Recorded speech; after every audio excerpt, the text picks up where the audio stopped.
আসসালামু আলাইকুম। আমি ডাক্তার নুসরাত জামান অ্যানি, বিএচএমএস, ঢাকা ইউনিভার্সিটি।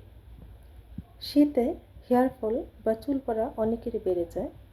এর কারণ হচ্ছে ঠান্ডা আবহাওয়া, স্ক্যাল্প ড্রাই হয়ে যাওয়া, পানি কম পান করা আর স্ট্রেস। এছাড়া প্রোটিন ও ভিটামিনের অভাবও বেশ প্রভাব ফেলে। এক্ষেত্রে অনেকে যেটা ভুল করে সেটা হচ্ছে গরম পানি দিয়ে চুল ধোয়া বা চুলে বারবার অতিরিক্ত শ্যাম্পু ইউজ করা। এক্ষেত্রে সমাধান হিসাবে আমরা যেটা করতে পারি সেটা হচ্ছে দৈনন্দিন হালকা তেল ম্যাসেজ করুন, যেমন কোকোনাট বা আলমন্ড অয়েল।